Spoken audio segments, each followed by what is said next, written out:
Yeah. Okay, so Berber, I start now or what? Sorry, Francisco, I will of course first introduce. Yeah. Okay. Yes. Do you have a PowerPoint? Do you have a PowerPoint you want to share? No, I have just my text in another computer to read. That's fine. Did you understand? So that we, on your request, we change the order, but we keep the rest of the order, which means so you move up, and then we'll hear Florence, and then Sanja, and then Lucila. Okay. For all of you, yeah. Okay. Yeah, so welcome everybody. We will have the following format. I will each time introduce a speaker. We will start with Francisco in a moment. And then I will have one round of potential clarification questions, which are super minimal questions that are actually about small misunderstandings, words you didn't understand, a concept, but not go into the discussion yet. Because I would like to have the discussion at the end, especially for a panel like this one. I think that's worthwhile because, of course, the papers speak to each other very much. It's actually, of course, a session that you guys have set up yourselves and proposed as a unity, right? So we'll first be hearing Francisco Naishtat, who holds a degree in philosophy from the University of Paris, Sorbonne, and a PhD in philosophy from the University of Buenos Aires, the UBA. And he also received the HDR degree. I need to admit that I don't know what that is, Francisco, from the University of Paris 8. He is a professor of... HDR, that is habilitation thesis. Ah, okay, that's your habilitation. Yes, yeah, so second PhD really. Habilitation. And then he's a professor of philosophy at the UBA, the University of Buenos Aires, a visiting professor at the University of Paris 8 and Paris 7. That's quite impressive. And he's also a visiting professor at the Universidad Autónoma Metropolitana, the UAM, of Mexico, and at King's College. And so you've been traveling all over the world, right? He's also a researcher at CONICET. I think most people know CONICET is the most important scholarship organization in Argentina. His research interests focus on the crisis of modernity and history in the frame of Walter Benjamin's work and its contemporary receptions. He is the author and editor of numerous books and articles, often working with the work of Benjamin indeed. Okay, I'm granting you the floor, Francisco. Okay, so thank you very much, Berber, to have accepted 2 years ago when it has to be realized in Mexico to coordinate our session on forgetting mediations and the immemorial, experiencing historical past in late modernity. I should have been in Puebla, but I am in Paris now, and I couldn't arrange to travel. So I regret not to be with you physically and to be with my colleagues and friends as Sanja, that I have not seen since 2 years now, and also other from Argentina, Lucila, and also Florencia. Of course, we have seen and discussed more recently than with Sanja, but that would have been beautiful to be there, and I regret not to be. And it's late here. It's 11. It's almost 12 in the night. So I'm sorry if it does not function as in plenty day as you in Mexico.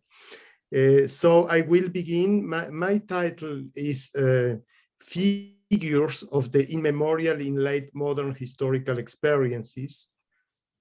And what I would like to do is also to settle a frame, semantical frame around the immemorial, this notion that is traversing the session. So I will advance in this idea of figures rather than a unified theory, as I think that there is a protean character of the immemorial. Immemorial is a difficult word as it posits an ambiguous game with memory. It seems to be a negation of memory, but it is not mere negation, but openness of memory beyond memory.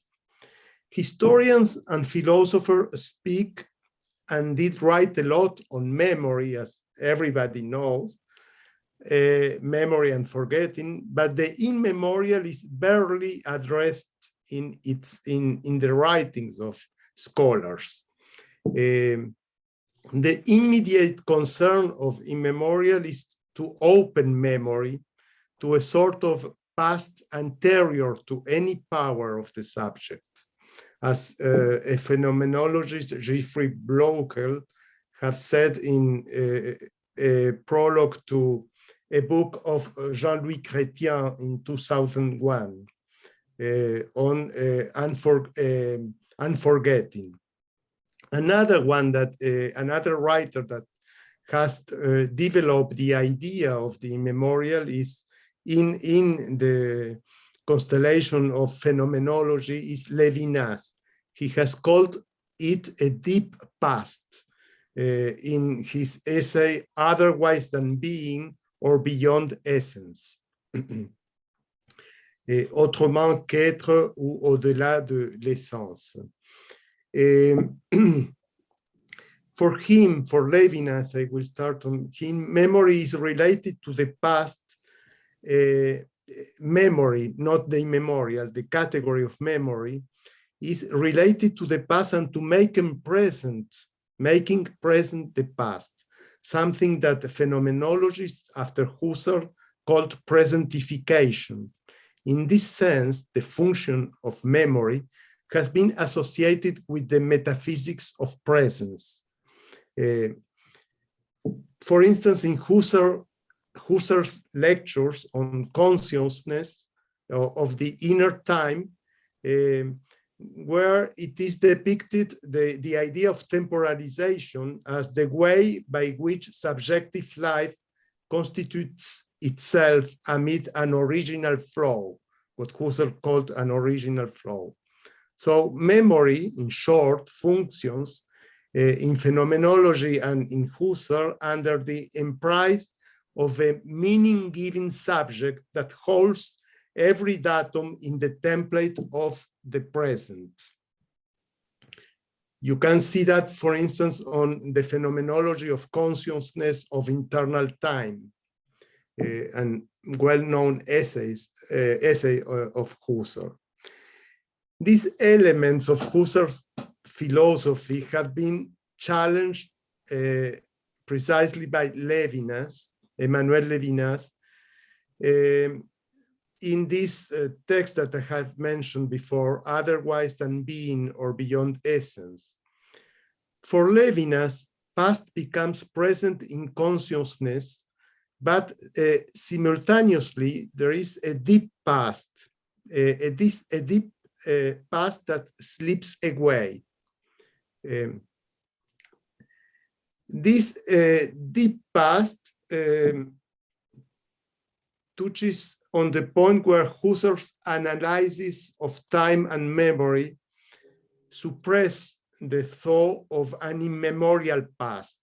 It is as if Husserl has seen the idea of an immemorial past, but it didn't give it the place, a place in his phenomenology theory. So at the very moment of there is a point on immemorial past, he makes as if it is not possible in his theory.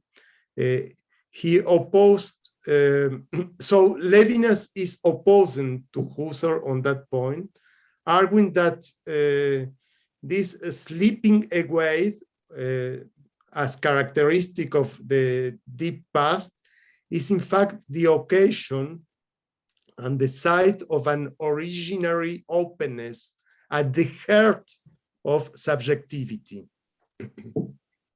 Here, the openness becomes more important than the theory and the theory as a closure of the past in present consciousness. There is here like an inscription of phenomenology into something that overpasses phenomenology. We can see it as hermeneutics, but also as theology, dependent on the term that we prefer to underline. Of course, Gadamer and Heidegger speak on a hermeneutic term of phenomenology, as Grondin also does, but we have in the last years a theological turn of phenomenology with Michel Henry, Jean-Louis Chrétien, Jean-Luc Marion, and others. And in this theological turn, it is pointed to this idea of an openness of subjectivity to a sort of deep past that is disturbing memory. In the hermeneutic tradition, sorry, I have.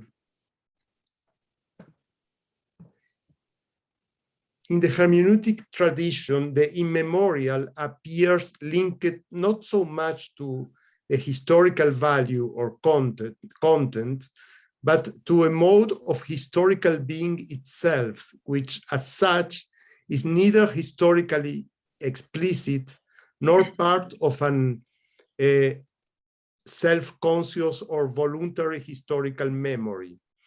Jean Grondin points out in his studies on Gadamer that the immemorial is confused with a tradition, with the idea of tradition that has become binding for the present. So the idea of tradition plays a mean central point here. And it operates from a background, no? That is pointed by these hermeneutic theorists, Grondin, in 2003.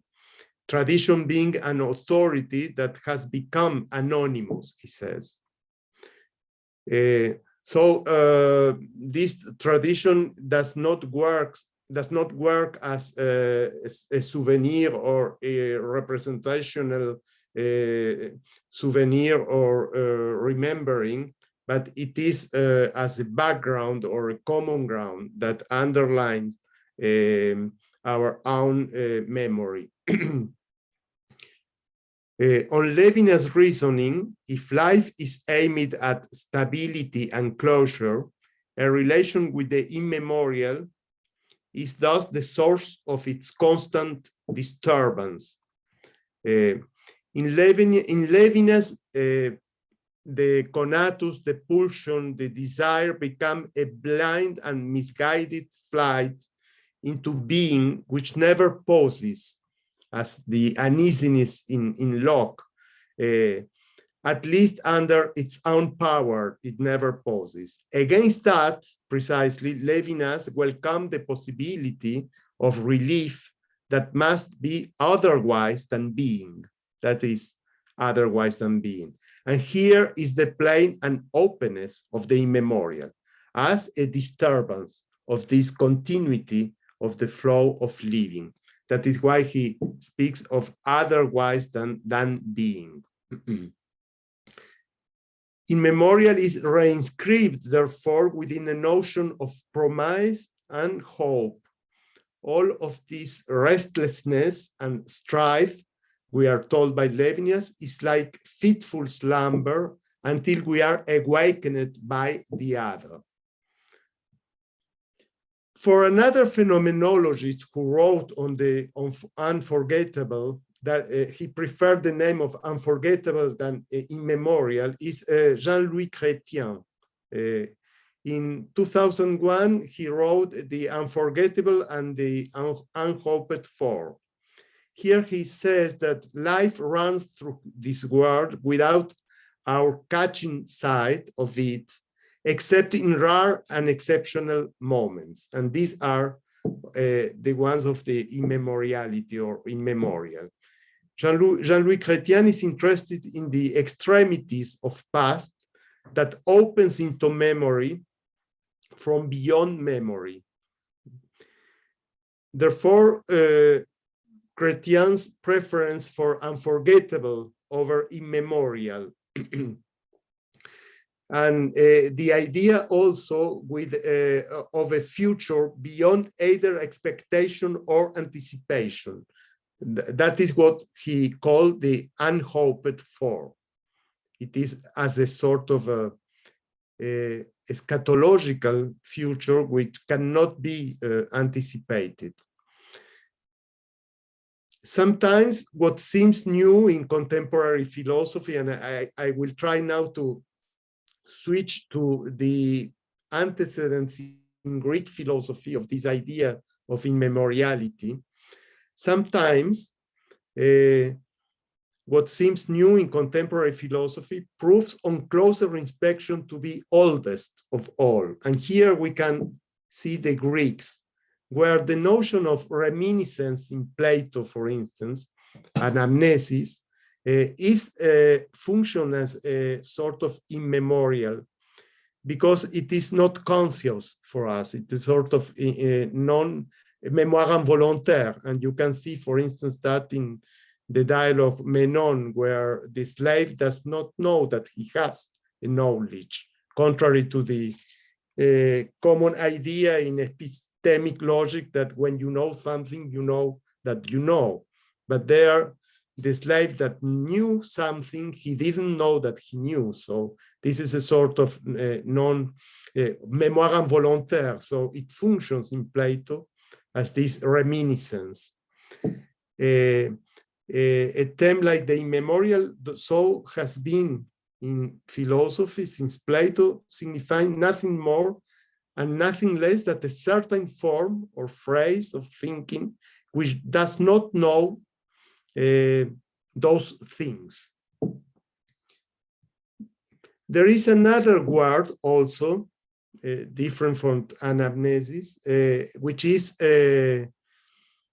which we can relate to the immemorial, and is the Greek word alastos. Yeah, alastos with this a alpha, which is the negation or privative, and lastos is as lete, the forgetting. So it is. It functions as aletheia, which is also truth, as you know, where lete is forgetfulness, and the a there is the privative alpha, yeah? And so we have this word, alastos, which is very important for this philological aspect of the immemorial.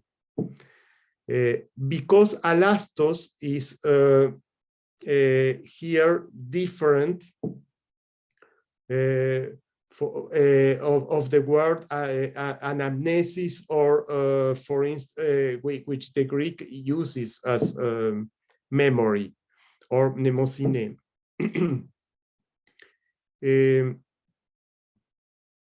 So here I will relate for this very briefly to Nicole Laureau, that everybody knows, on a work from her which is called De l'amnistie et de son contraire, on amnesty and its contrary, which is in the colloque of Royaumont of 1988, Les usages de l'oubli. So it is very interesting, and I just can make a very brief synthesis on what she says about the immemorial. When she comes to the idea of mapping the idea of what is not forgotten, and she says that things that are not forgotten are in this réseau, or in this constellation of the alastos. And what are these things? Well, mourning, on the one hand, le deuil in French, anger,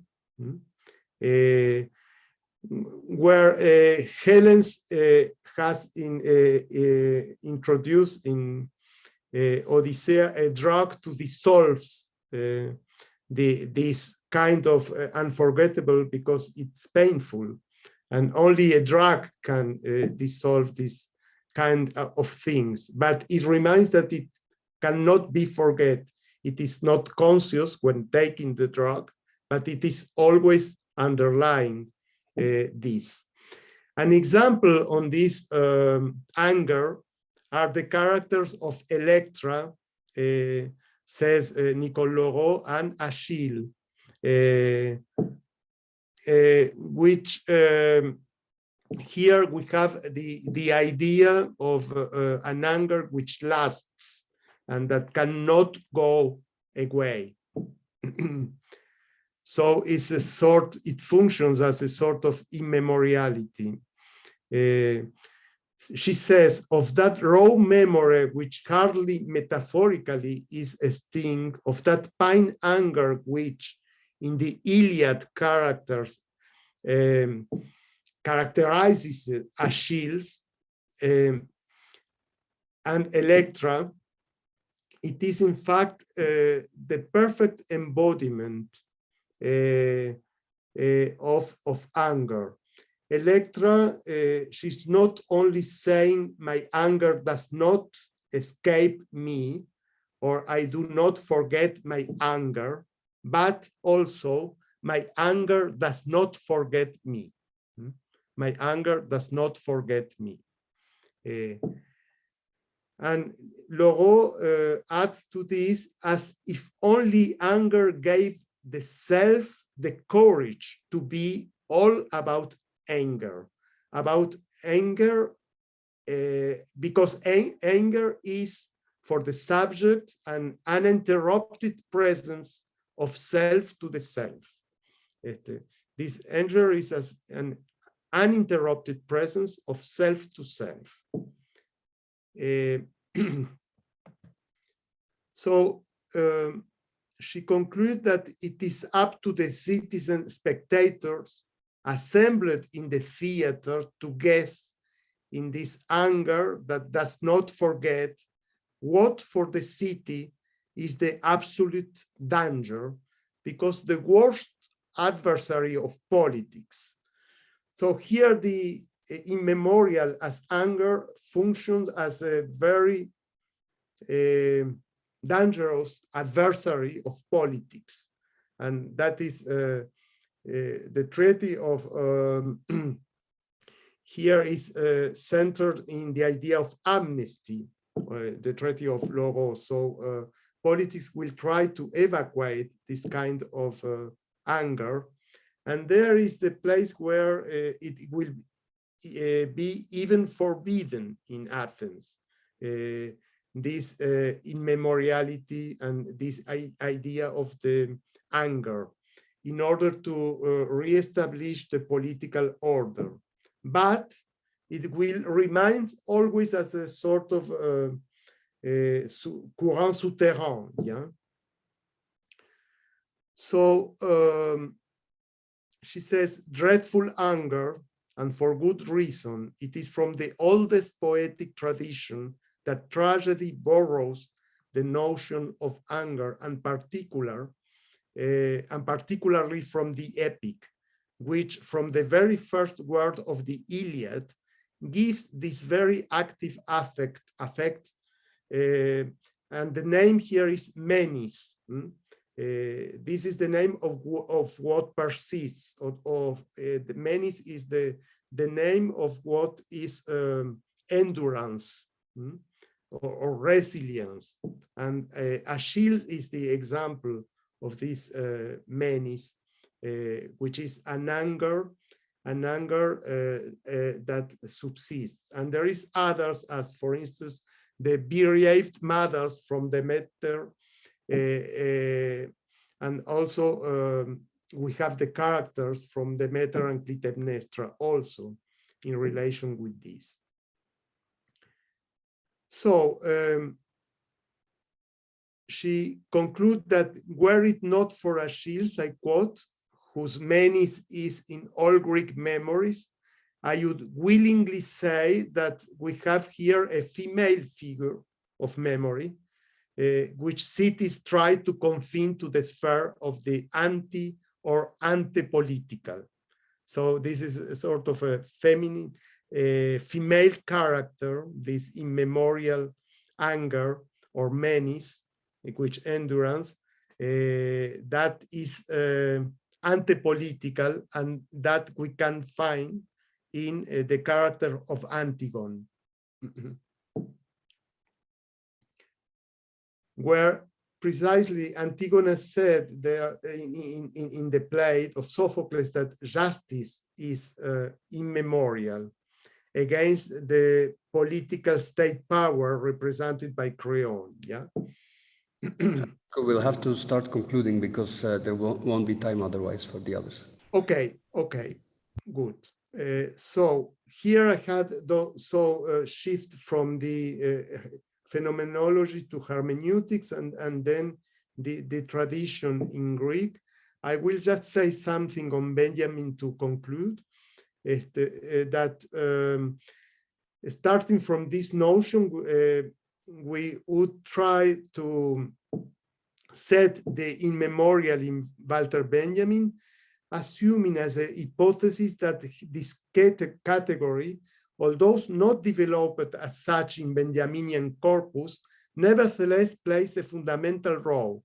Firstly, we can find the dimension of the immemorial in the biblical figures in which Benjamin's theory of language finds expression, namely the expulsion of man from paradise, which in Benjamin's not only underpins the fall of pure language and the theory of translation, but also the very notion of history, which, as Sigrid Weigel points out, is coeval with the emergence of meaning in human language.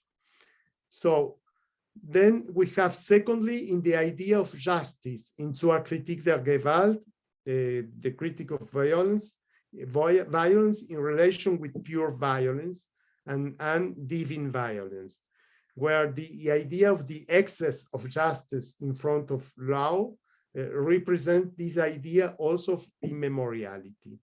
Thirdly, we can find an expression of the immemorial in the very notion of origin, Ursprung, as that which is being or becoming and passing away. And fourthly, in Kafka, if the phenomenon of plurality of language after the fall undeniably establishes in Benjamin a principle of a strangeness that operates at the very core of Benjamin's theory of translation and language, we find this constitutive strangeness again on a completely different plane, which is that of the analysis of tradition in Kafka. It is not the idea of tradition for Kafka's character, much more the idea, the idea of tradition is not an idea of identity as we could find before in the hermeneutics of Grondin, but it is the idea of strangeness. It's a broken tradition that we have here, as Weigel points out. It's not the idea of a positive possession of an identity, but the radical otherness in Kafka's character, sometimes translated into a kind of atopism, not being in the right place, like K, for instance, in the Castle, Der Schloss, but also not making clear the temporal insertion of events and characters.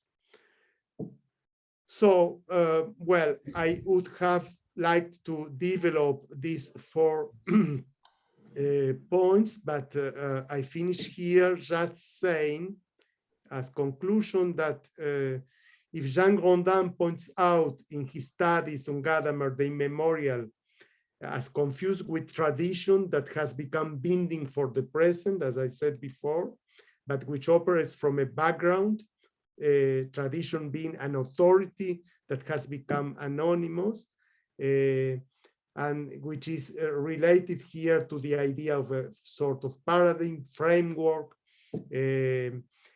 Nevertheless, in Benjamin, what is pointed is the fact that tradition in modernity is broken. Tradition in modernity is ruins. Therefore, it is not as much the tradition or identity that plays here the role of the immemorial, but the lack, what Lacan called le manque, which is at the core of translation theory. Nevertheless, this manque, this lack, plays a constructive role in Benjamin. It is not as the uneasiness of Locke, it is not the lack as the uneasiness of Locke, a principle of perpetuous and continuous movement or continuous flow of time, but a sort of interruption and openness, a source of discontinuity and openness to otherness, as we could find in Levinas. So I just stop here. Okay, thank you.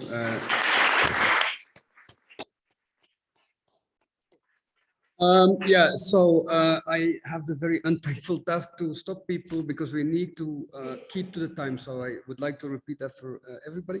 So I'd now like to introduce Florencia Levín, if I pronounce it correctly. Levín, okay. And she's a professor and has a PhD from the University of Buenos Aires, specialized in the study of recent history. She currently works as a researcher at CONICET and is a professor at the National University of General Sarmiento, where she co-directs the Master in Contemporary History. Is that correct? It's correct, co-directed. She's the author of, among others, and actually she has many books and articles, but among others, Humor Político en Tiempos de Represión, published in 2013, and another book from 2015, Humor Gráfico, Manual de Uso para la Historia, correct? And her main interests are linked with the social experience of state terrorism and epistemology in recent history. I give you the floor. Okay.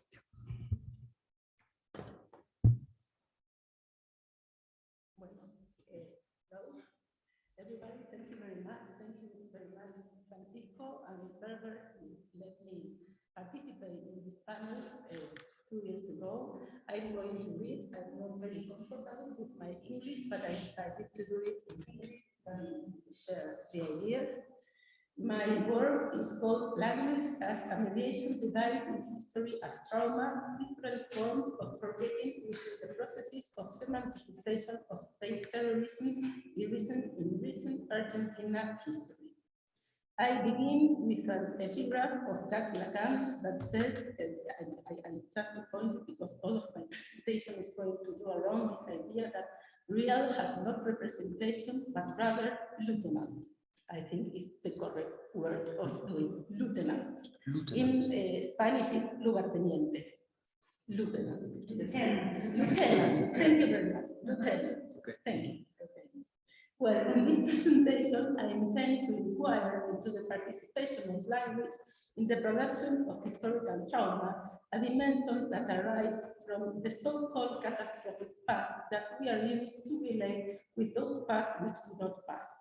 In particular, I will explore the semanticization of state terrorism in Argentina, a process which has been for many years and now my major research object from multiple dimensions, both theoretical and empirical.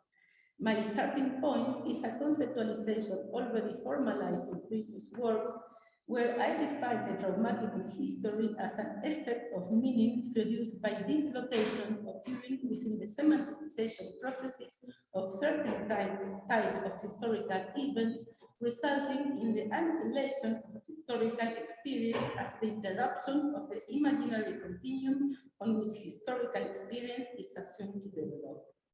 Additionally, this idea is linked to a thesis I have recently started to examine, that is, that trauma evolved from this particular type of historical phenomenon, as the case of state terrorism in Argentina, whose peculiarity resides in the fact that it cannot be enunciated in the present tense, or in other words, that lacks native categories except in the language of the perpetrators themselves. In fact, the category that names this phenomenon, state terrorism, as an indeterminate from the possibility of understanding and certifying the occurrence was coined after the present time of its action. From the viewpoint of the methodology of historical research, these initial ideas point to the traumatic as referring to a dimension of experience that may not be linked to any positivity and therefore cannot be comprehended through the traditional rudiments of empirical works. It admits no corroborative methodology, but merely a deductive indiciary research that must be deployed within a transhistorical framework. This contribution is surely controversial as it disputes the dominant tendencies in recent Argentina history, which under the paradigm of presentism operate a reduction of this dissolutive nature of pragmatic experience in order to historicize it as per a traditional causal phenomenal framework that tends to be structured on the basis of the same categories that support the semanticization of history itself. So this produces a tautology. An event is traumatic because it does not finish passing, and it does not finish passing because it is traumatic. My assumption is that in order to solve that tautology, we must transcend the phenomenological level where the traumatic is expressed as an effect or as a symptom and examine its condition of possibilities from a linguistic perspective. In order to organize my presentation with the categorical framework of this wonderful panel organized by Francisco Naishtat, I will start with a brief theoretical examination of this dimension, dramatic dimension, and then conceptualize in terms of forgetting some of the mechanisms which I believe are involved in the production of the traumatic.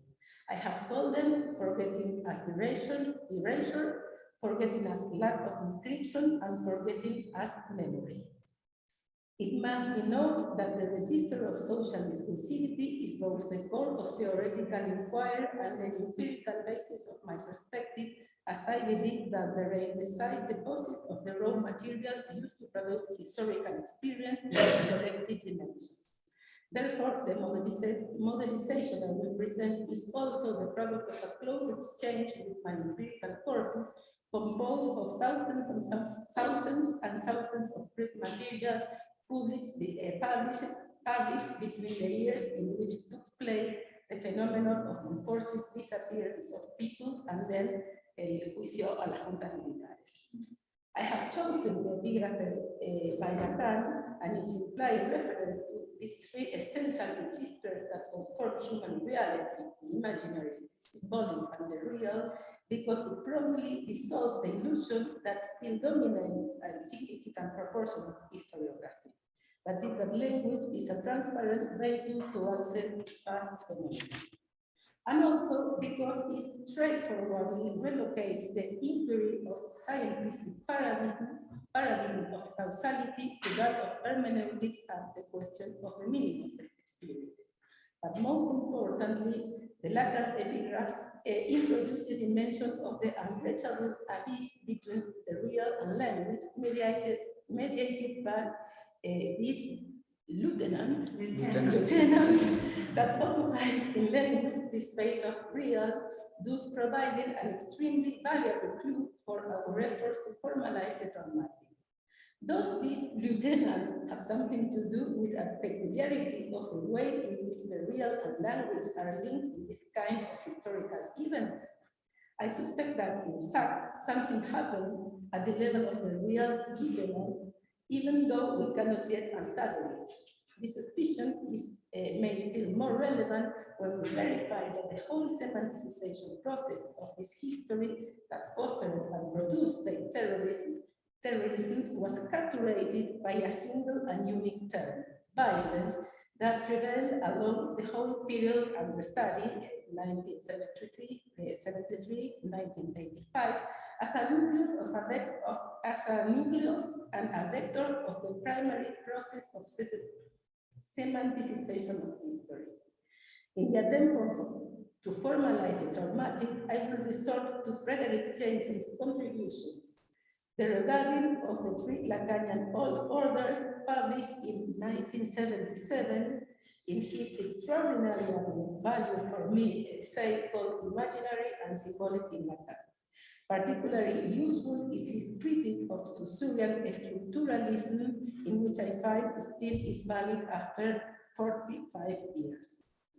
Jameson questions the systematic tendency to substitute the referent with the signified, which allows for the logical passage from the properly linguistic statement that the signified is an effect of the signifier organization to the conclusion that, in consequence, the reference, that means history, does not exist. I believe that Jameson's observation allows us thus to locate in the function of the lieutenant the clue we were searching for, because in fact the referent is the element of the linguistic sign that opens to the unmensurable and unfathomable abyss of the real. For this inquiry, then, it is therefore fundamentally relevant for me to recapture the methodological proclaim made by Jameson regarding the imperative need to make a rigorous distinction between signified and referent. Now then, like in native categories, how do we operate from the device of historical knowledge a disambiguation between referent and signifier? I suggest that in order to solve this problem, we must stand from the transhistorical perspective developed by Walter Benjamin's philosophy. It will allow us to abandon the native and historiographical usage of the term of violence and all of its conjugations that are generally established in binomial pairs as political violence, state violence, violence from above, violence from below, spontaneous violence, rational violence, violence from the left, violence from the right, insurgent violence, repressive violence, legitimate violence, illegitimate violence, etc. So I think we must be able to finally apprehend the phenomenon drawing from the liminal character attributed by Walter Benjamin to violence as regard to legal order. It is, in this case, the new manifestation of a specific kind of violence that is inclassifiable as it dilutes the porous border separating legitimate violence from illegitimate violence. It is the violence that occurs when the violence that is supposed to preserve the legal order turns toward the attainment of no juridical objectives. So, in order to conclude my presentation, I will briefly refer in terms of forgetting of this operation that occur, I think, that occur at the linguistic level that are involved in the structuring of historical experience as trauma. First, let us consider forgetting as erasure.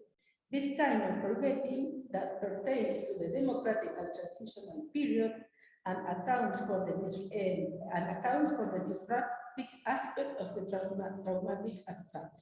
It takes place when the meaning of lived experience becomes disconnected from those linked to the new juridical institutional order that classifies and signifies violence. In this case, the notion of state terrorism, coined within the framework of CONADE, endeavors and the subsequent trial of the military junta, produced a process of retroactive resemantization of history whose meaning annul or forget in a second time the latency of meaning inherent to all action projected into the future in a time before, when a legal order deciding to either legitimate or punish them was not yet yet in existence.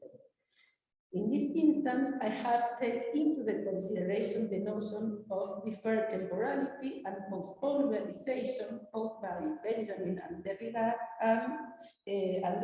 so as to establish a rudimentary model of semanticization structure of the recent past that formed by different semanticization vectors and dynamics with different chronologies and temporal orientation, whose collapse provoked the traumatic effect as such.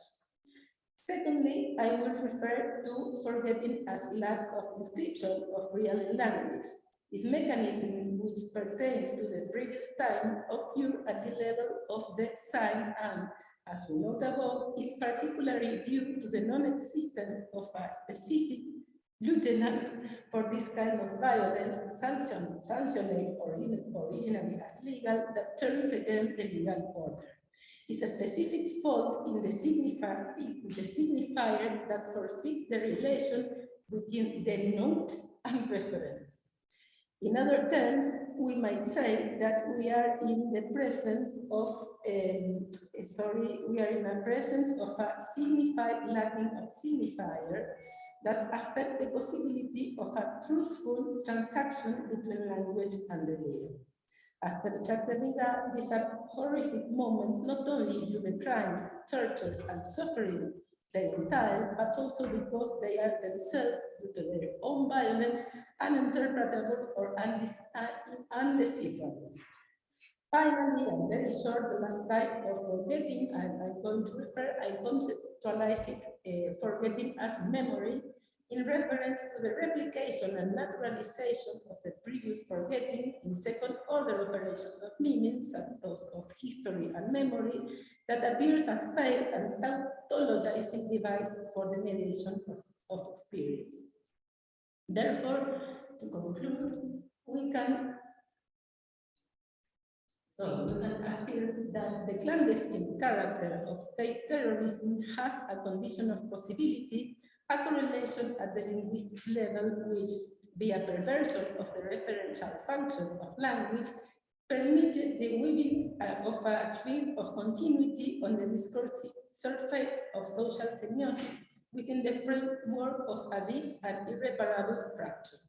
This semantic and cognitive process left our society trapped in the distortions produced by the semantic displacement on the categorical frame, sustaining an ordered common life. Returning to the often mentioned phrase regarding the past that do not finish passing, we can conclude that they do not finish passing because, in fact, they did not happen as such while it was happening. That's it, when state terrorism finally realized itself, it was already past. In order to finish my presentation and open to the panel's debate, I would like to pose another way, it's a risk, but to pose another way of thinking about the immemorial, not as invoking a previous past, but rather as rooted in the present of a phenomenon with no signifier or lieutenant.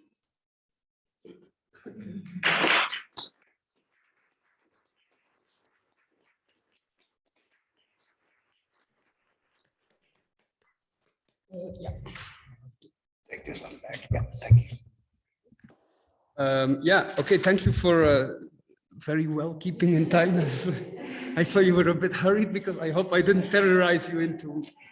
Yeah. Now I will invite Sanja Perovic. She's a reader in 18th century French studies at King's College, London. She's the author of 2 books, both dealing with histories and concepts of revolutionary time. On the one hand, the book, The Calendar in Revolutionary France, Perceptions of Time in Literature, Culture and Politics, was published by Cambridge University Press in 2012. It's a great book, by the way.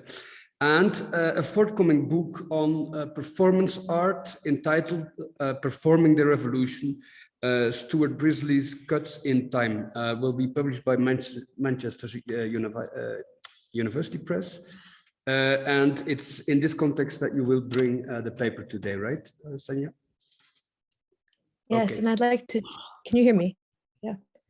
can I share my screen? Let me see. I don't see. Can I share?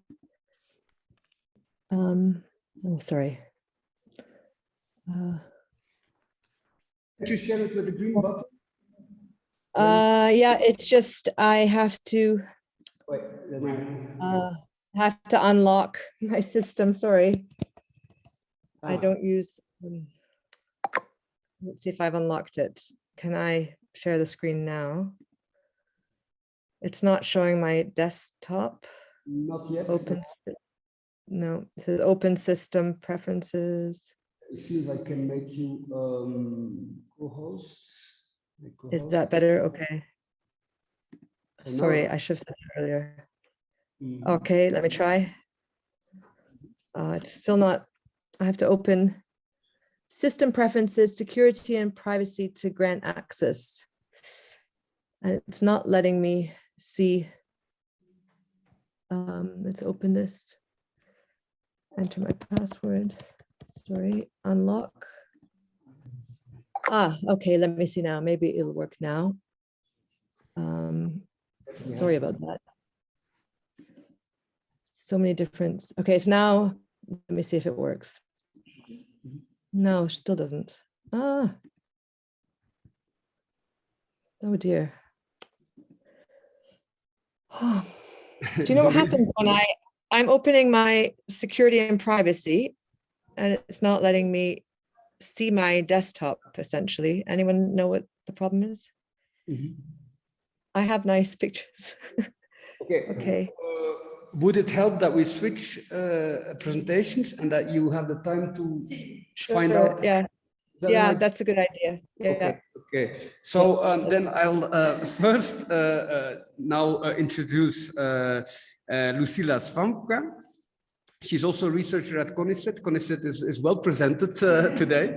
And she's in the Gino Germani Institute and a lecturer in philosophy at the University of Buenos Aires. She holds a PhD in social sciences, also from the University of Buenos Aires, and she has completed a postdoc in philosophy.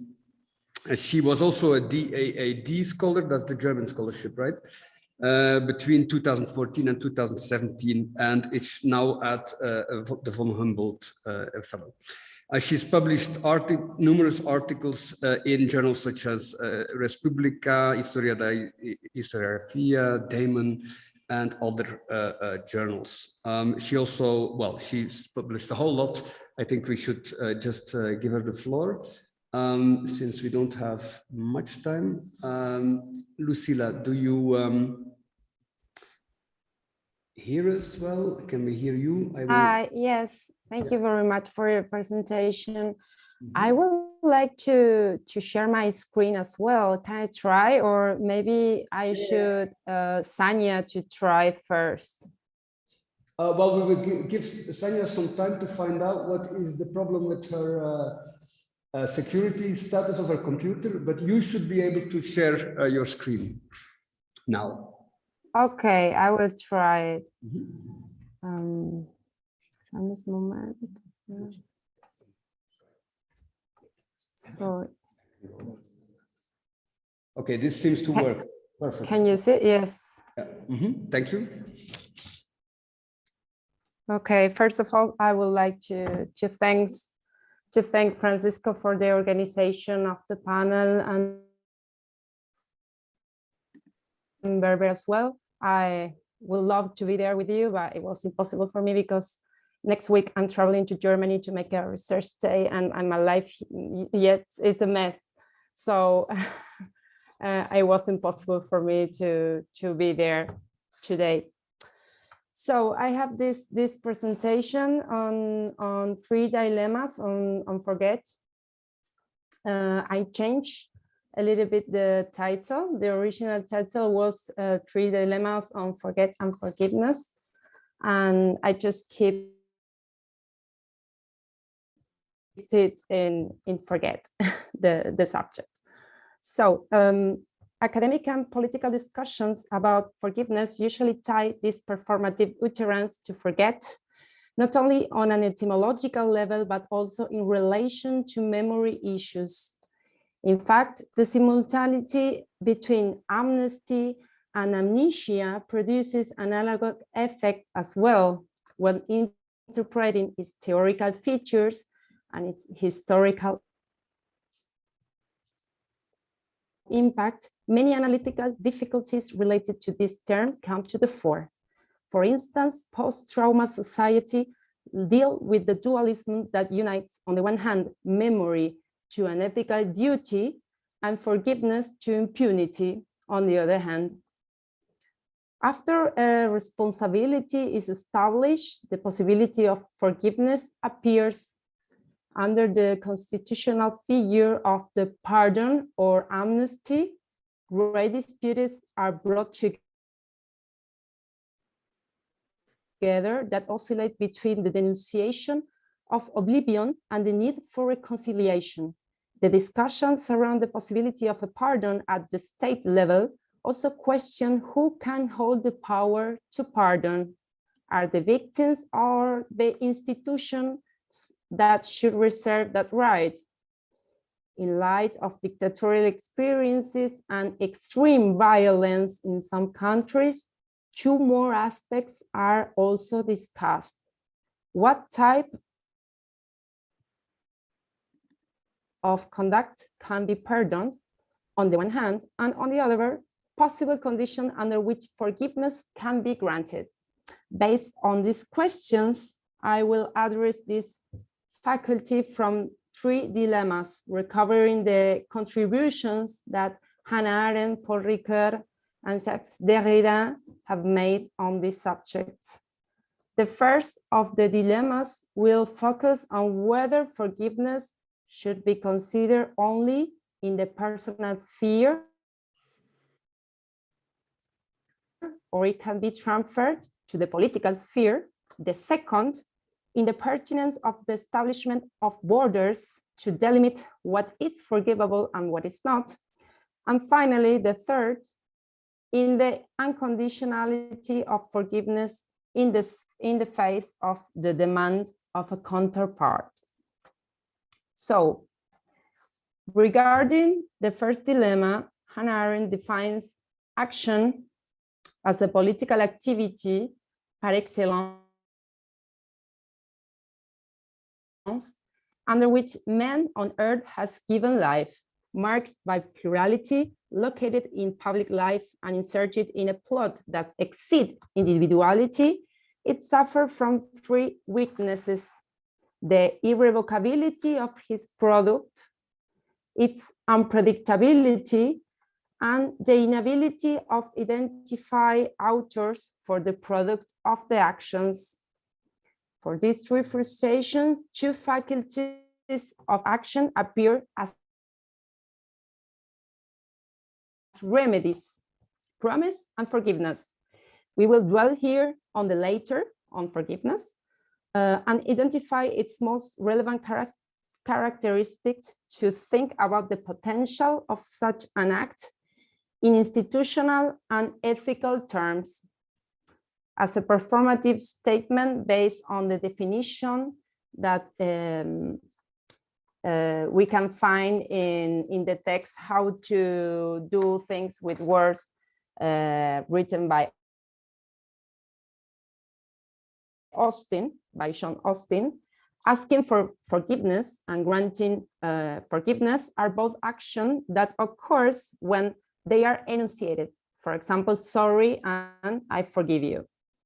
In relation to the above, Hannah Arendt introduces a peculiarity in the action, which differentiated it from labor and work. While the animal laborants and homo faber can get rid of the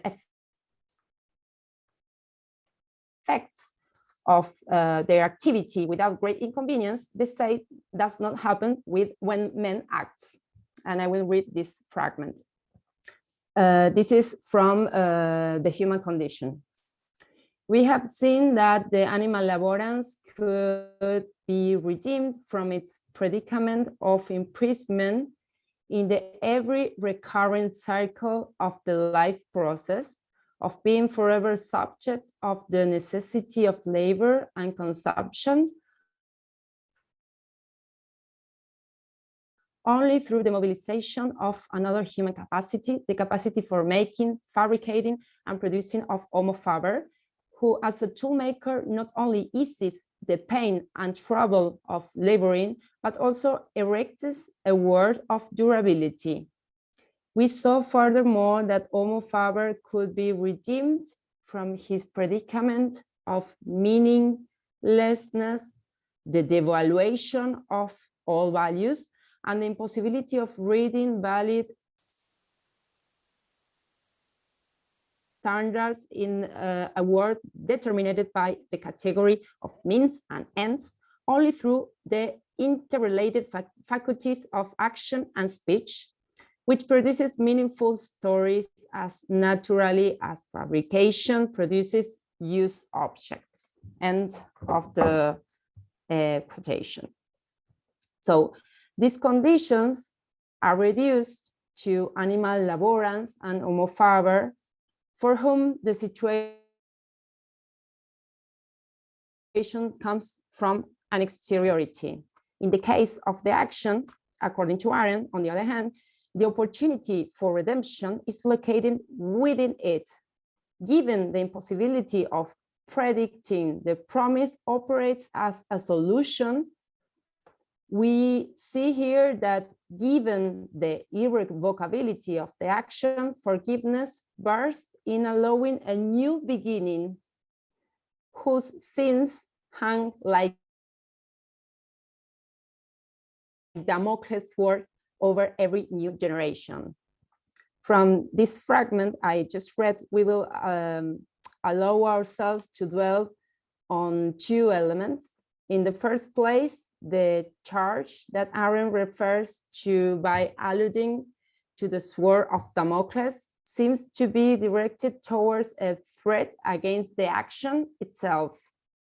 The weight of the errors and faults committed would bind us to them in such a way that they would make it impossible for us to continue with our action. Our capacity to act would, as it were, be confined to one single deed from which we could never recover. The force of the consequences of our action would condemn us eternally, binding and limiting all our future and potential action to a single act. Therefore, forgiveness would be defined as an act that unleashes a moment of an eternity, or more precisely, in the word of Paul Ricoeur, that separates the agent from his acts. The second characteristic that emerged from the quoted fragment, and that we would like to recover here in relation to the first dilemma, is that of plurality. When Arendt mentions the generations, she undoubtedly alludes to a block plot in which the actions are inserted and that enable the faculty to forget, since this cannot occur in solitude. On the contrary, it must always be conceived in the public sphere of human affairs. These are not areas such as the development of technology or modern nature science, the result of which can have irreversible effects. Although in a passage of The Human Condition, Arendt acknowledges that forgiveness involves personal matter, we maintain here that it can be only occur on the public stage, that is always in relation to the other, to other men, where it would take on full meaning. If forgiveness is a potentiality of action, and if action can only be carried out in the public sphere, and this is the political space par excellence, then forgiveness can and should be thought on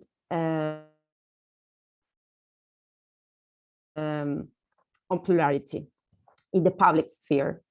So Ricoeur Ricard shares the need for the presence of more than one person for forgiveness to occur, but naturally he restores to other reasons. On the one hand, the duality that exists between the aggressor and the victim is not oriented to an internalization, and in the other hand, as a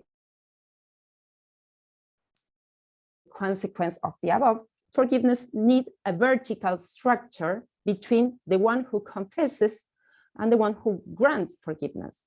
For forgiveness to exist, there must be first a fault from which an injured party exempts the person who committed the offense from the act. Therefore, if we agree with the preceding premise, we will have to pay special attention to at least two aspects that, far from being presented as facts, are provoke great discussions. The offense on the one hand and the figure of the accused on the other. The articulation between the two of these is what happens when imputability takes place as a relation where the who and the what meet. But what about its collective character? Nowadays, there are numerous demands for forgiveness from certain institutions. This would require a work of memory by which new generations assume the inherence that other has transmitted them. In this context, social, political, and contextual dimensions should come into consideration. In this sense, Derrida, in Les siècles et les pardons, warns that we must not forget the negotiation processes that are hidden behind political pardons. For example, the author maintains that the discussions of national reconciliation that were applied in the post-war France during the years of the Nazi occupation responded to a specific need that was the urgency to maintain a national union in the face of the international community marked by the Cold War. In other words, a pardon of this type does not always respond to the same scheme. Even so, Derrida maintains that the tactic can be read as a continuity, assuring that from de Gaulle to Mitterrand, what prompted forgiveness was a strategic calculation. In this direction, another problem that Derrida highlights is who has the power to forgive. Recovering the testimony of a South African woman whose husband has been murdered by police forces, she questions the homologation between justice and forgiveness. If there is a third party that intervenes, in this case, the anonymous state, then it is a legal procedure that it has nothing to do with forgiveness, since it compromises two parts and not three parts. Referring to this same question, Ricard says, on what authority can a political leader in office or the current head of a religious community presume to request forgiveness from the victims with respect to whom he or she was not personally the aggressor and who themselves did not personally suffer the harm in question? This presents the question of representativeness in time and space along the line of continuity of an uninterrupted tradition. The paradox is that institutions have no moral conscience, and that is the representative speaking in their name that confer on them something like a proper name and with it historical guilt.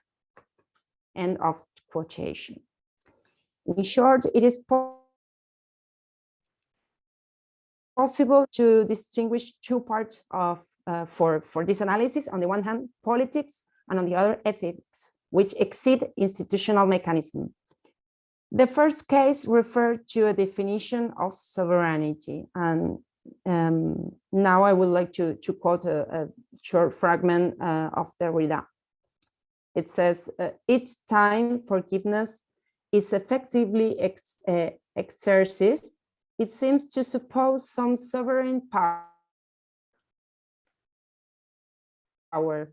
That could be the sovereign power of a strong and noble soul, but also a power of a state exercising an uncontested legitimacy, the power necessary to organize a trial, an applicable judgment, or eventually acquittal, amnesty, or forgiveness.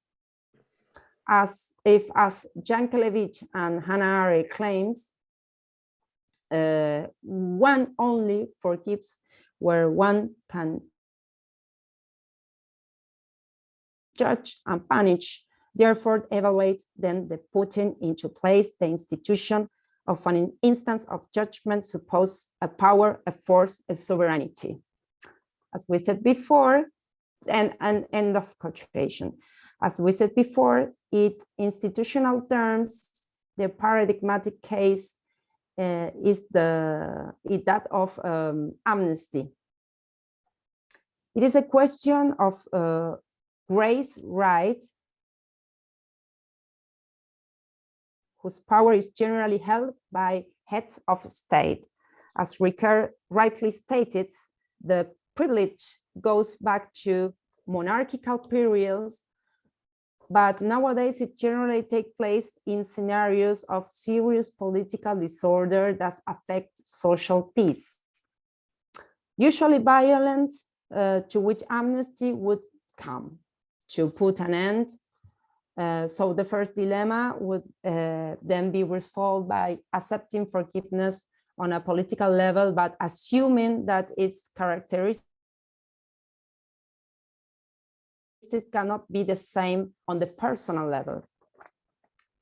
Ricard redirects the analysis toward what he calls the depth of the fault on the height of forgiveness, an element that that places us in the second dilemma, which, let us remember, question the possibility of establishing a distinction between what can be and what can be not sorry. Regarding the first component that Ricard mentioned, that is the height of the fault, he maintains that in principle it is necessary to establish a terrain of imputability in which the confession has the power to establish a bridge between the fault and the agent. A rule is regarded and consequently harm is caused to another person. The unforgivable would designate what is found in the depths of the fault, a qualification that, by the way, is applied not only to the act, but to the guilty. But how to draw a line between the forgivable and the unforgivable? In the case of violent experiences, it is there a type of violence that is more legitimate than others. If we evaluate the damages based on the purpose for which those damages were produced, wouldn't we run the risk of falling in I'll have to ask you to, whereby any act could be justified? I'll have to ask you to come to the conclusion. Okay. Yeah, sorry.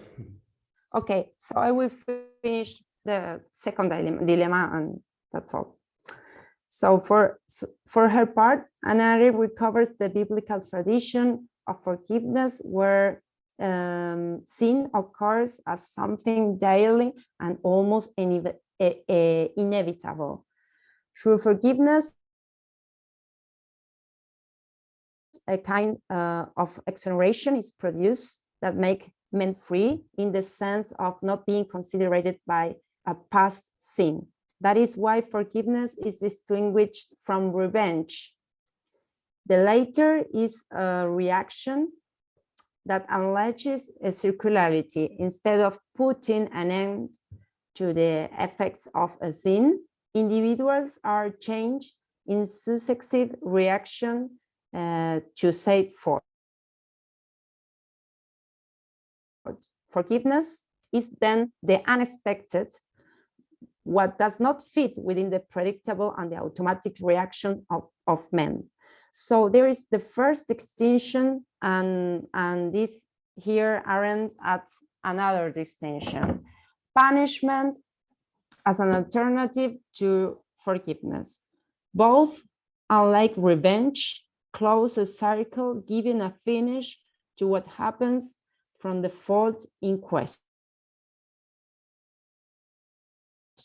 Furthermore, both elements find a parallel whereby what can be punished is what can be forgiven, and what can be forgiven is what can be punished. According to Arendt, for Christianity, selfless love towards the forgiven has an enormous power of self-revelation regarding the who of the actions.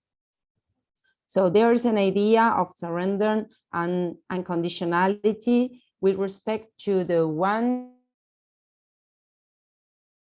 who grants forgiveness to other, who does not contemplate these limits. This is what Ricard characterized as the disproportionality between the depth of the fault and the height of forgiveness.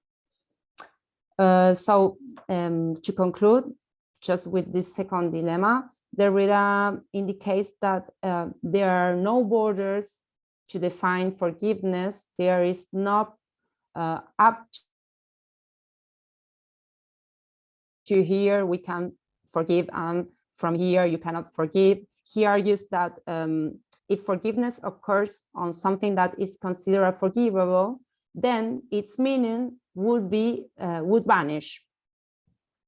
Forgiveness must break when it seems impossible. As a counterpoint, Derrida quotes Vladimir Shanklevich again, referring to his text L'Imprescriptible, and from it he proposed possible reason for not giving the crimes perpetrated in the Shoah. Forgiveness of crimes against humanity cannot be conceived because the radical nature of these points to human condition that contains the ability to forgive. So the second dilemma would be resolved against a delimitation of a border that distinguish a priori for what is forgivable and what is not.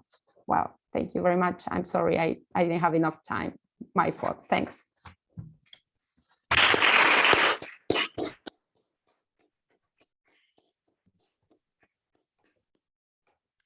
Yeah, sorry, Lucila, we had some problems with the connection. So I think if people, maybe there's, I saw you wrote it out. So maybe some people can mail you with for the text for the presentation afterward, because it was sometimes difficult to follow. Okay. Okay. Okay. Can I ask you to unshare the screen? So, yes, I'm trying to do that now. Stop share, but yes. Yeah, thank you. Okay, and we're already in the slides of Sanja. That's great, so it seems to work. Now I will highlight Sanja.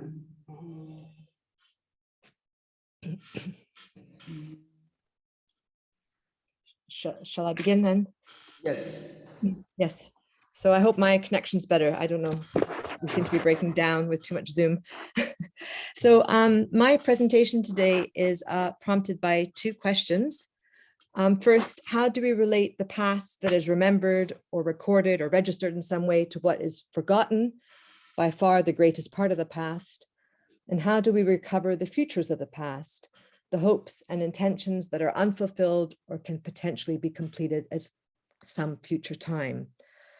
And this question, of course, is not just about history, but essentially concerns visual media as well. Photos, films, and other kinds of visual documentations sometimes appear to capture the past as it was truly lived in a kind of unmediated fashion. Yet it must be said that they frame only a few minutes out of an extended duration. In fact, the very act of recording divides time into a before and after. It creates a history for the event and imposes its own time frame. So in what follows, I want to show the ways in which visual media can be used, and film in particular, which was my focus, not as a kind of documentary evidence, but as a kind of survival. The images are survivals from the past. And the term survival stems from Aby Warburg, of course, who first used it to describe how the static imagery found in Western and in particular Renaissance art can be linked to a far deeper and longer history of performance behaviors, such as those found in festivals, rituals, dances, and other collective experiences of time and movement, whose memories they transmit. And more recently, Georges Divy-Uberman has applied the term survival in order to explain how artistic, photographic, and especially filmic images can be used to recover histories of resistance to established powers. And this question of how the image survived and in what time frame, of course, is particularly pertinent to film. Film sometimes appears to record real duration and the real passage of time. And so on the one hand, it is tempting to conflate this recorded past with the lived past. And as we know, film has been used as a powerful tool for historical revisionism. On the other hand, the capacity of film to reassemble images and sequences also enables it to create new forms that communicate new forms of time and duration as well. So I would like to discuss three films in my remarks today. The first is a film called Being and Doing, which is directed by the performance artist Stuart Brisley and made with the filmmaker Ken McMullen. The second film is Ghost Dance, which is directed by Ken McMullen and features a performance by Stuart Brisley and also a cameo role by Jacques Derrida. And the third film is Resistance, directed by Ken McMullen with performances by various actors and performance artists. And what connects these three films is not just a collaboration between a filmmaker and a performance artist, but also an attempt to take film into the direction of performance. And I hope I'll explain what this means. So Being and Doing was a film made by Stuart Brisley, and it was a film, a thèse, that tried to demonstrate the following propositions: that all behavior is performance, that performance behavior is a condition for art, that performance behavior refuses to recognize the death of community in society, and that performance behaviors are ghost dances in a dying culture. And I want to dwell a little bit on this term ghost dance, which is anthropological in origin and was coined to describe the new rituals that emerged among Native American tribes at the end of the 19th century as they faced the imminent collapse of their culture and way of life. And I don't know, it's not clear that whether all these tribes actually had contact with each other, but these new rituals had much in common. This includes shared visions of an end time that would destroy the white man's culture as a prelude to renewal. And they were also frequently self-destructive, especially when tribes willingly went to war against the white man in a kind of last stand that resulted in their near or complete extermination.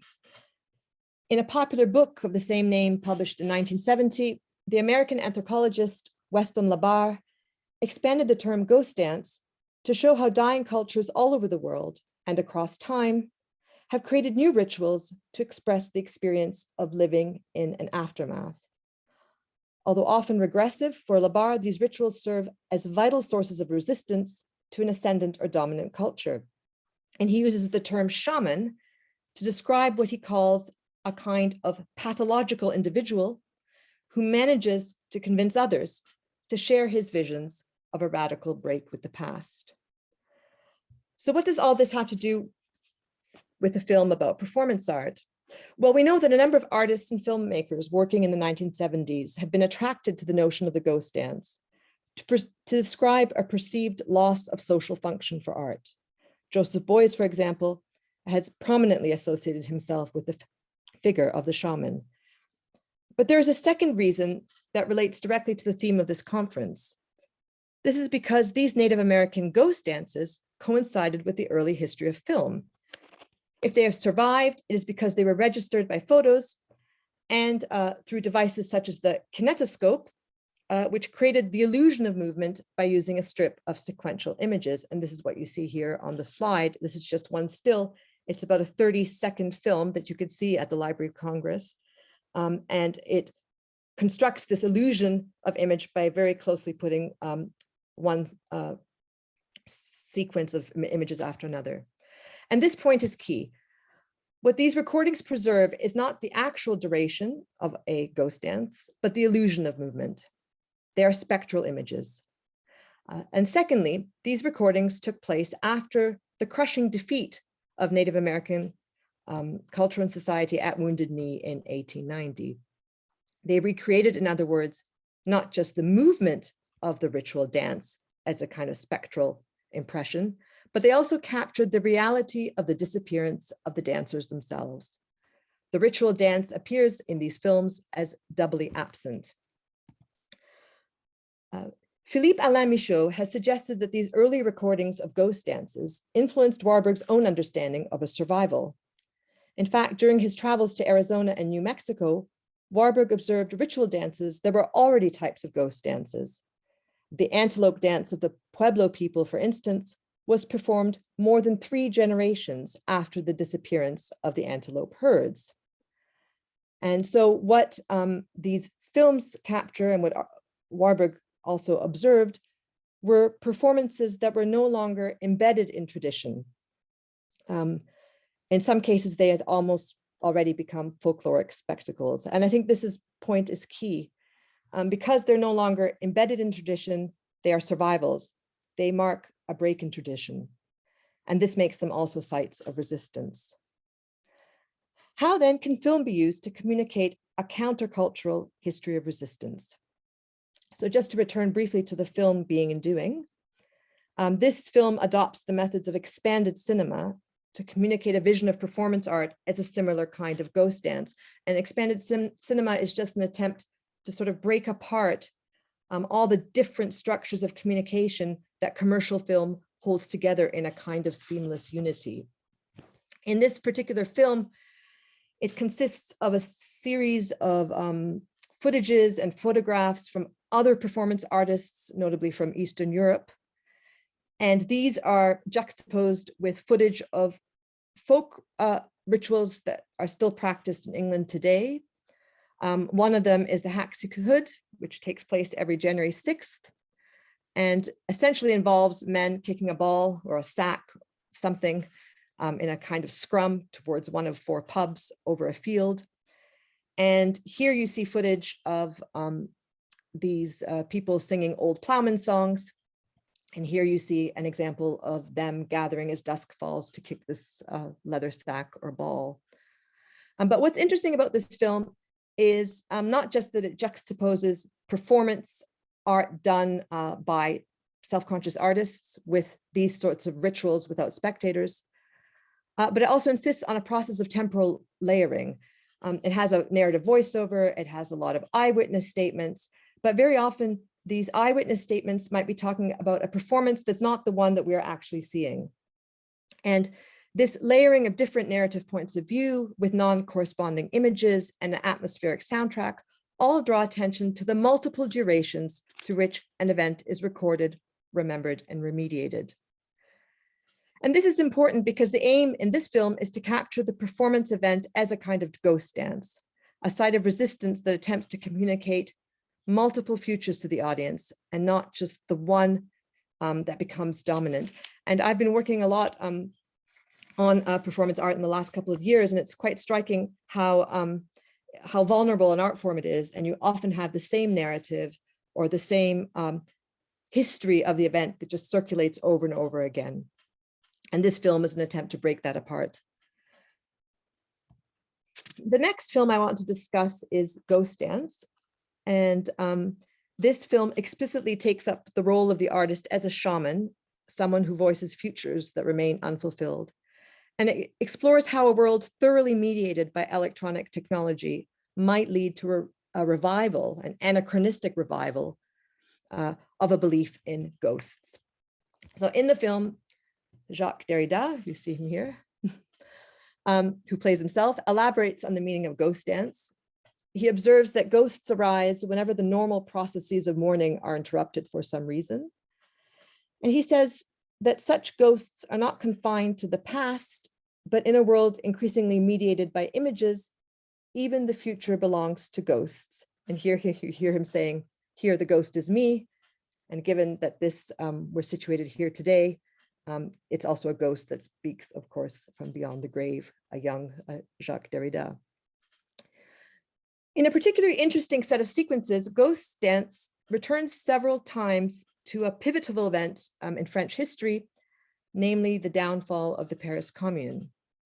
And it obsessively reconstructs the traces left behind by the event, in particular this image, which is filmed as if buried in mud, dipped in seawater, or indeed used as wallpaper by one of the characters inside her flat.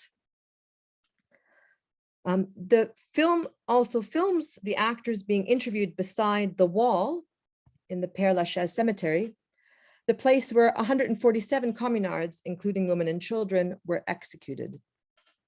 So at the time, the executed bodies were thrown into an open trench and families were refused burial markers. And it was not until 1909, almost 40 years after the event, that a plaque was installed. And this is a photo from that time. In fact, the wall became a lieu de mémoire informally through the annual pilgrimages made by the workers' movements that began in the 1880s.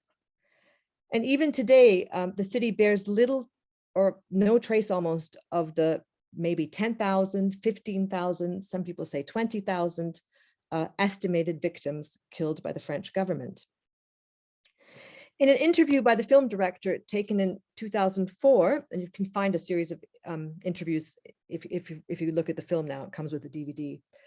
But in this interview, Oscar Guardiola Rivera observes that when the film premiered in Bogota in 1984, 1,500 people apparently showed up to attend the screening, all riveted by the scenes that took place at the wall, a placeholder for all those ghosts who exist outside of history and whose reality is not politically acknowledged.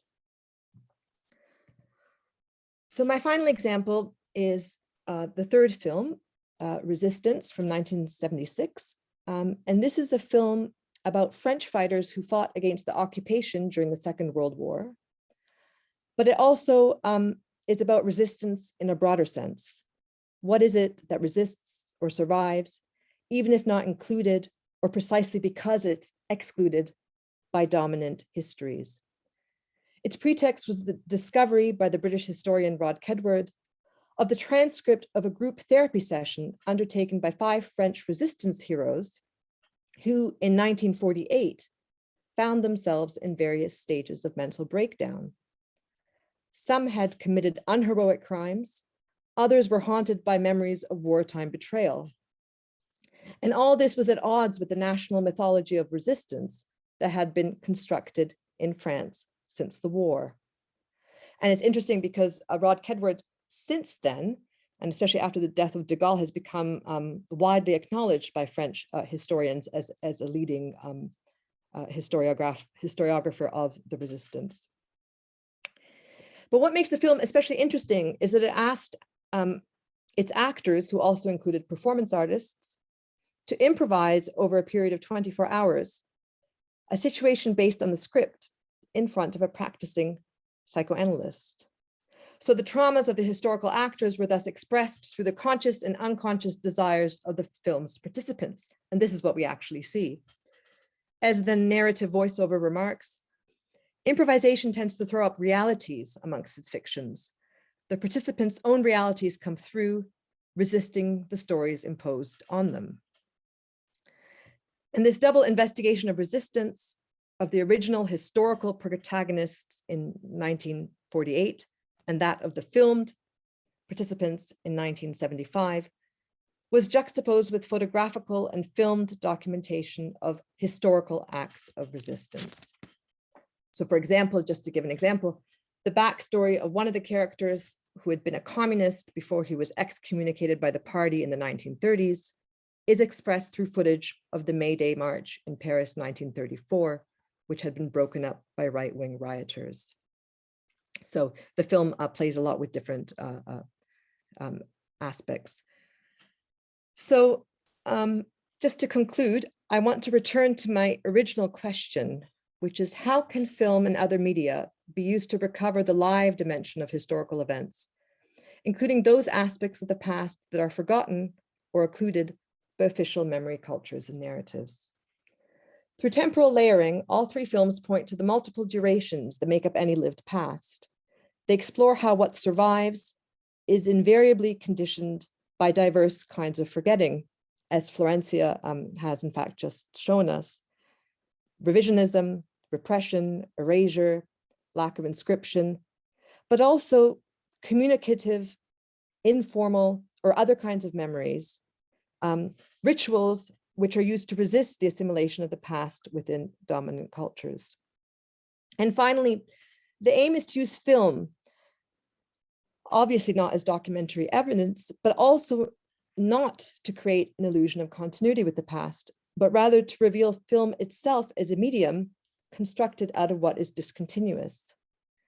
And these discontinuities are analogous to the types of survivals that also take place or are referred to and take place outside the film. Ghost dances, folkloric rituals, a fairy tale-like belief in ghosts. All these are kinds of group memories that are expressed, or what we might call collective performances, but they differ from institutional expressions because they demarcate breaks in transmission. And I think film, because of its ability to capture both presence and absence, is especially well suited to capturing what you might even call dysfunctional memories. Enzo Traverso has noted the affinity of film in particular to left-wing memories. And he says that it expresses or is capable of expressing at once a utopian future as a lost object. So it's a nostalgia not for the revolution's past, but for its futures. And I'll just like to end with that note. And this is just a still from the film. This is an interesting example of someone, clearly there's a dead body, but this person is about to pickpocket, I think, this dead body, or that's, if I remember, that part of the film. But I'd just like to end with another look back at Derrida, as he says, and I say, long live the ghosts. Thank you.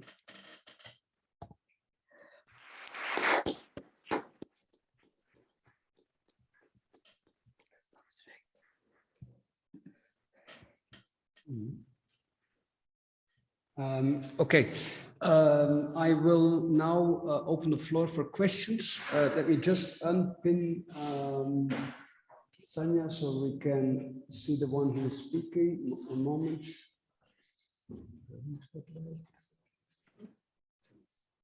I think. Yeah. Okay, I'm looking around.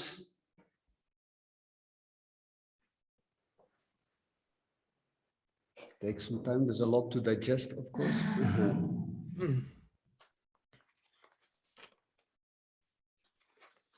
There's also, of course, for the people at home. Let me see.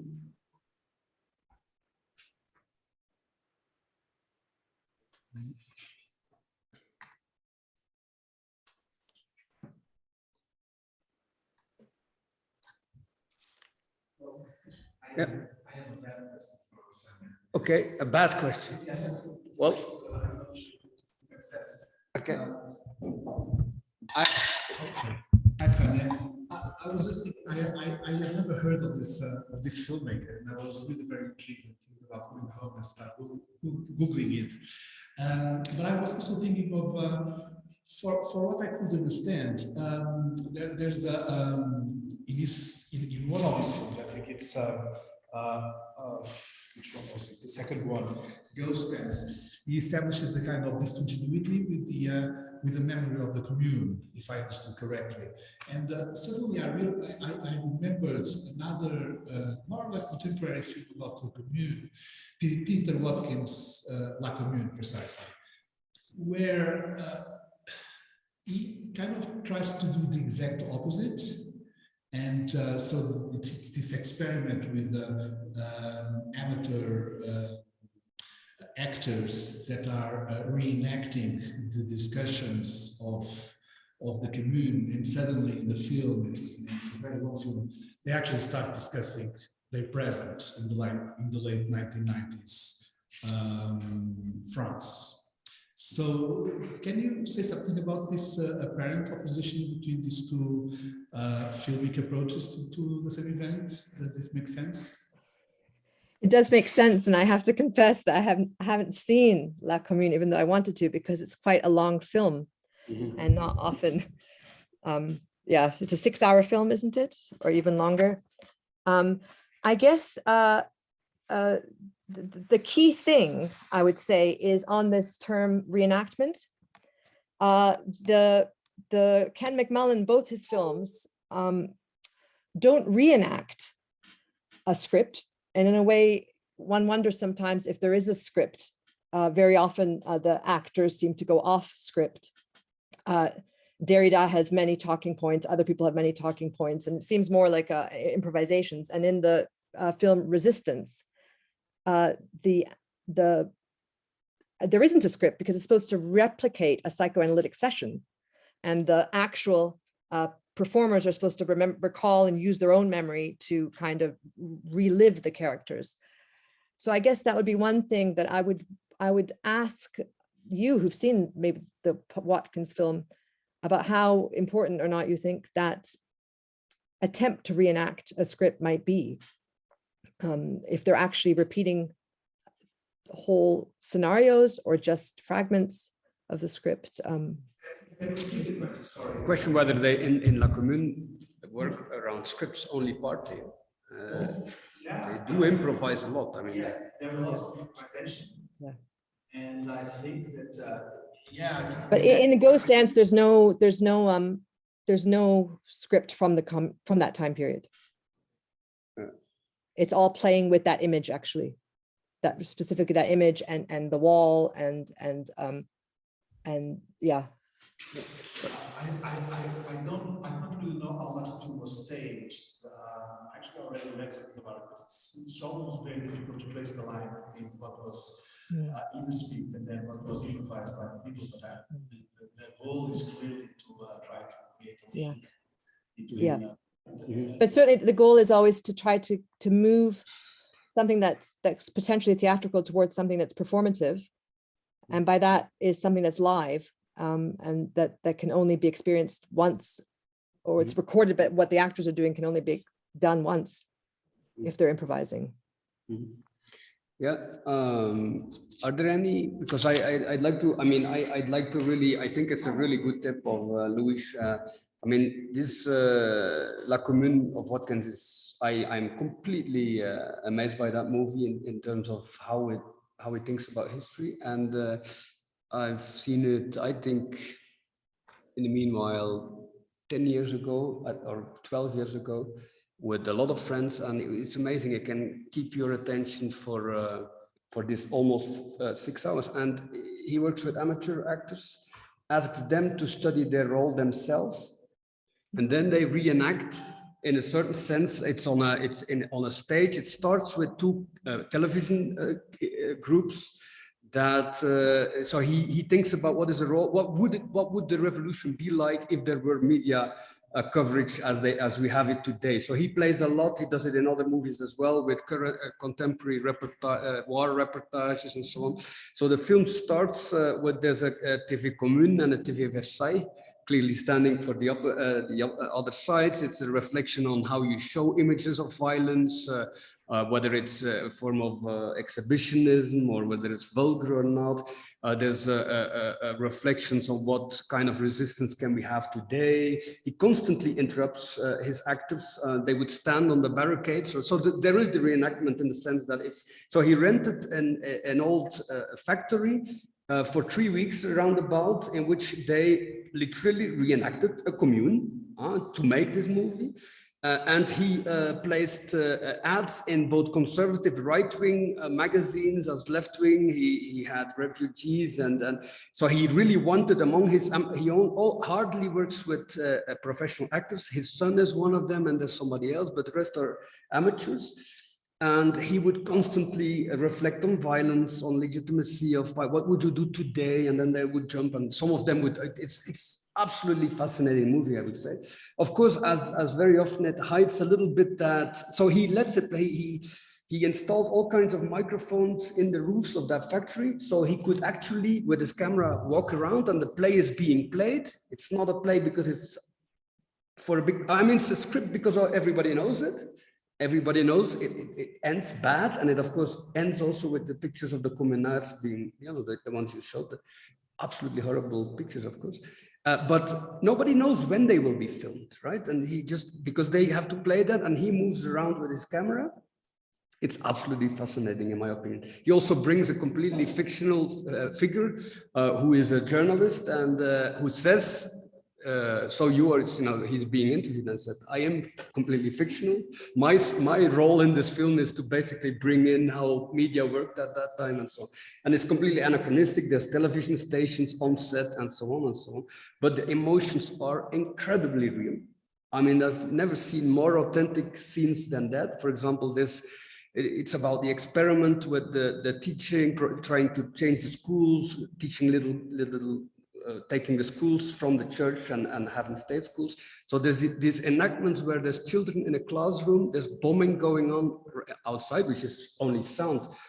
But the kind of excitement and fear of these children is absolutely authentic. It's also even, you can even question whether that's ethical to do that with children for a movie, but you know. So it's a fascinating, it could be interesting to compare it to your, and it's of course one of these other British, and it's and contrast, because there are definitely, Yes, I would like to say something about Peter Watkins, because I have seen the film a long time ago now, and I think it's very interesting, this question, because of course there it is as if he had made a sort of counterfactual film, because the dialogues, it's a film about dialogues. There are not so much image as I remember, but you have, as in theater, intense dialogues about the actions. And then there are counterfactual questions. For instance, what can we do if it didn't happen? Have we done the right thing? Is that the right thing to do? So it is a sort of a deliberate false documentary in order to make anachronistically a sort of retroactivity of the time, and try to put ourselves in the action, not just remembering, but in the action and in the failure of the commune. That is the main question. Why have we failed? It is it is ghostly in some way. So I think there is a relation about ghosts and this film of Watkins, because it is as if these characters were discussing as ghosts a sort of second process of the past, of a replay of the past in second instance, as Benjamin says, for instance, about the Baroque. It is to live in a repeated way the actions that you have already lived in life, but in order to make as a sort of second instance. So it is as if you had there a judiciary second instance process in that film intensively. And of course, the bridges between past and present anachronically directed all the time. So yeah, it is interesting. But the image is not the strong thing in the, I think, yeah, all the time you have image, but that those are not sensitive image. Those are as Denkbilder, yeah, that is the written image, if you want. Like I say, the other difference is Ghost Dance isn't just about the commune. It's also about the belief in that the idea that the electronic medium or the film medium, it has a lot of reflections on different kind of media. There's a scene in which someone smashes up telephones and radios. So it's an amazing scene with a photocopier. So it's a more general reflection on, as Jacques Derrida says, ghosts also come from the future. And it's about memories and what happens to memories when they're also on film. So I would say that's the kind of where this might differ somewhat from the Peter Watkins, but obviously there's a joint interest in revolution and in the failure of revolution and how one remembers it. Anyone who works in the commune, I think, has a similar interest. But, yeah. Yeah, I would like to make a question about this idea of ghosts that come from the future, because this ghostly future, if we can say in that way, it is as an unpredictable future, because future that comes in a mood of ghosts is not something that we can predict and represent, because the essence of ghosts is to surprise us. So I have thought about a symmetry between this ghostly future and the idea of the immemorial, as I have settled it, in the way that also the immemorial is something that disturbs our memory, not something that we can represent. And in the same way that we cannot represent the immemorial, this ghostly future is not predictable. What do you think about this? Is there a symmetry between both questions, the immemoriality and the ghostly future? I think there is, in the sense that what I think is interesting about all these films is that they also are interested in not reenacting, but recreating the experience of an event, which is a performance event in these cases. And in a performance event, similarly, the future is unpredictable. When someone undertakes a performance event and it's done with their own body, and often there's an element of risk involved, what makes a performance event different from a script and a theater script and a scenario is that the future is unforeseeable. And I think that's a really good point, because I guess if you're interested in doing a documentary on the commune, as I think Berber said, you know how it ends. But when you undertake a performance, and this is the kind of key distinction maybe between performance art and other kinds of art forms, is that you don't know anything about the future. You don't know how it's going to play out, because it involves the public and it involves other people. And also the meaning of the event is coming after. You don't know, you can't, the meaning is kind of a retrospective meaning that keeps on growing over time as well. And I think in these films is quite interesting because they have these performances, but a performance when it's filmed, I guess, can't be edited in a way that a film can.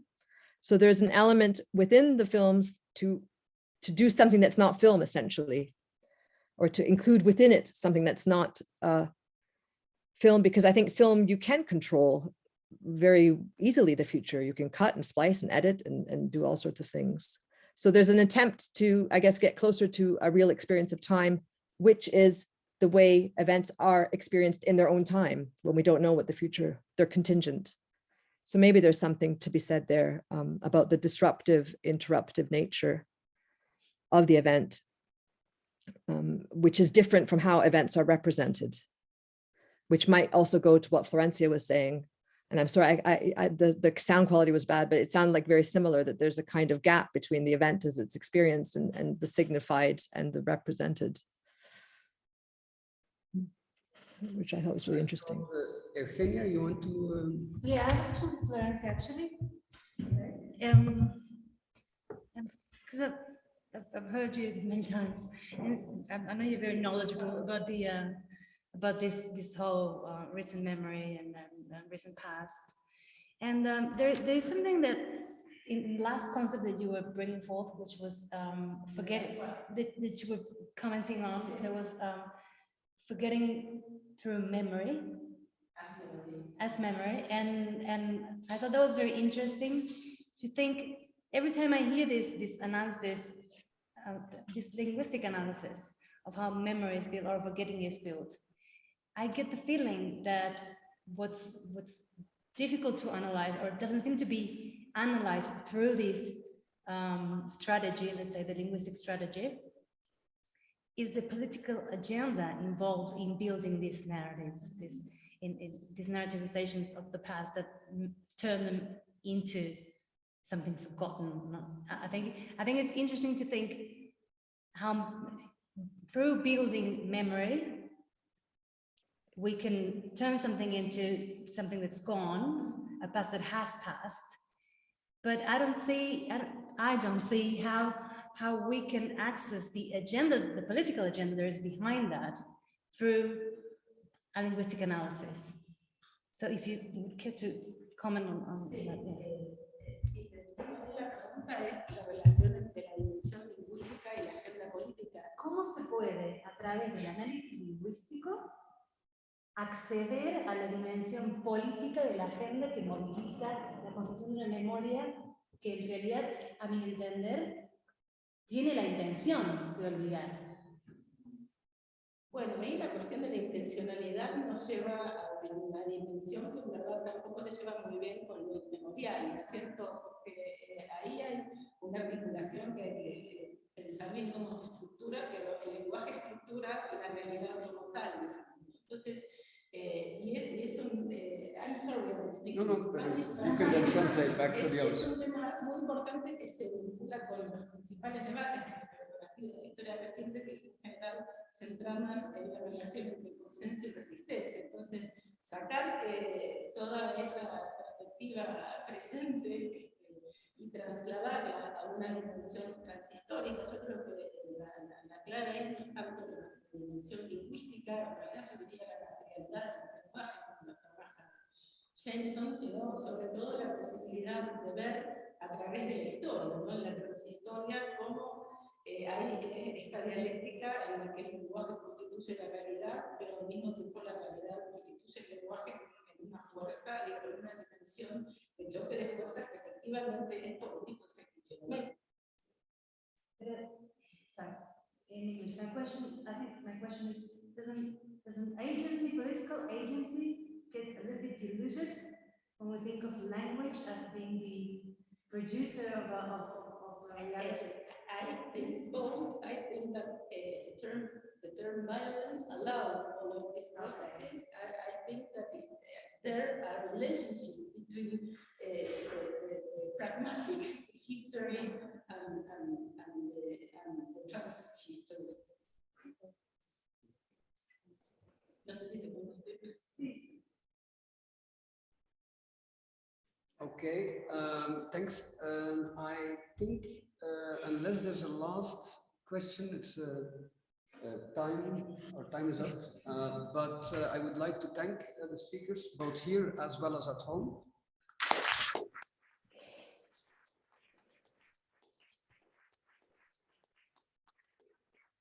And I hope to see you in the coming sessions, the coming days. Thank you. And have a nice evening or whatever time it is at your place. Night. This is the last session of the day, right? Yeah, we are done.